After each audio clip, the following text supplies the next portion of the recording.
اور اگلا مرحلہ جو تھا مدینہ میں، جو مہاجر مسلمان اپنا سب کچھ مکہ میں چھوڑ کے آئے تھے،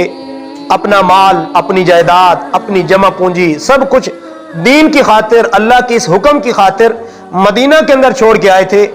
اب ان کی رہائش، ان کی آباد کاری، ان کے لیے آسانیاں اور سہولت مہیا کرنا، یہ اگلا مرحلہ تھا۔ تو اللہ کے پیارے حبیب صلی اللہ علیہ وسلم نے یہ اعلان فرمایا، جس کو مواخات مدینہ کے نام سے یاد کیا جاتا ہے۔ اللہ کے پیارے نبی صلی اللہ علیہ وسلم نے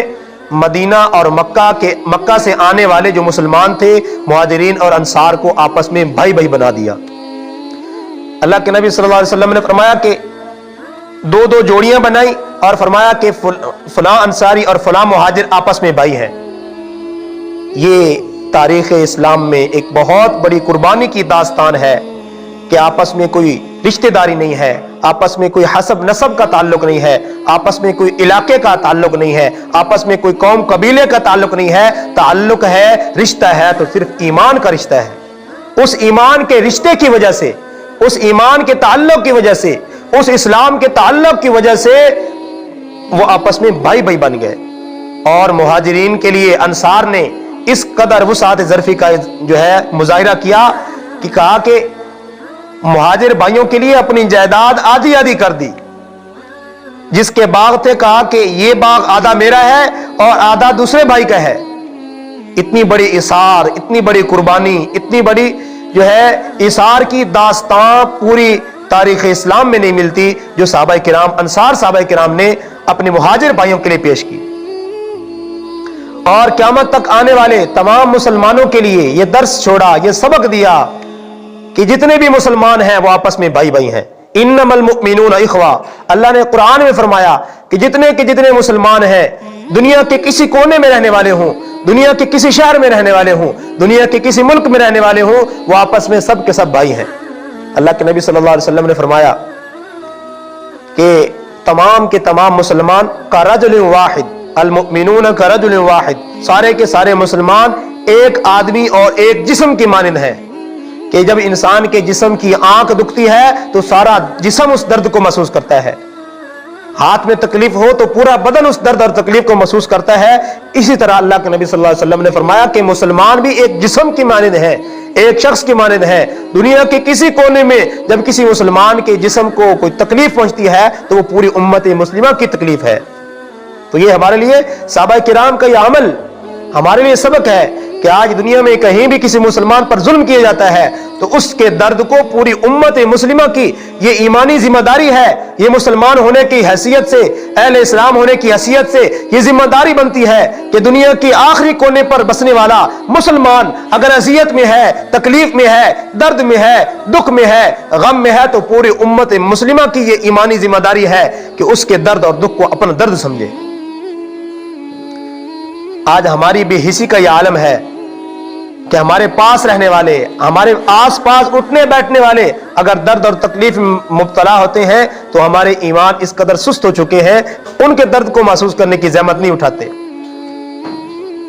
ہر ایک بندہ خود غرضی کے اندر مبتلا ہے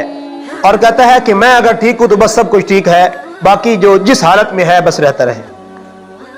تو یہ ہماری ایمانی ہے، یہ ذمہ داری ہے مسلمان ہونے کی حیثیت سے کہ اپنے آس پاس رہنے والے، اپنے اڑوس پڑوس پہ رہنے والے، اپنے محلے والے جتنے مسلمان اگر کوئی درد اور تکلیف میں ہے تو اس کے دکھ اور درد میں ان کا سانجھی بننا چاہیے اور اس کے دکھ اور درد میں اس کا جو ہے معاون بننا چاہیے، تعاون کرنا چاہیے، اس کی امداد کرنی چاہیے۔ جس طرح انصار صحابہ نے ایثار کا معاملہ کیا اور قربانی کا معاملہ کیا کہ اپنے مہاجر بھائیوں کے لیے اپنے دلوں کو کھول دیا اور اپنے گھر کے دروازوں کو کھول دیا اور اپنی سب کچھ ان کے حوالے کر دیا، اپنی جائیداد، اپنی مال آدھا آدھا ان کے سپرد کر دیا۔ حدیث کی کتابوں میں واقع آتا ہے اللہ کے نبی صلی اللہ علیہ وسلم نے اعلان فرمایا کہ بھئی ایک مہمان ہے، اس کی میزبانی کو کون قبول کرے گا، کون اس کی مہمان نوازی کرے گا؟ کسی نے جو ہے حامینہ بھری فاقے کی وجہ سے، اپنی افلاس کی وجہ سے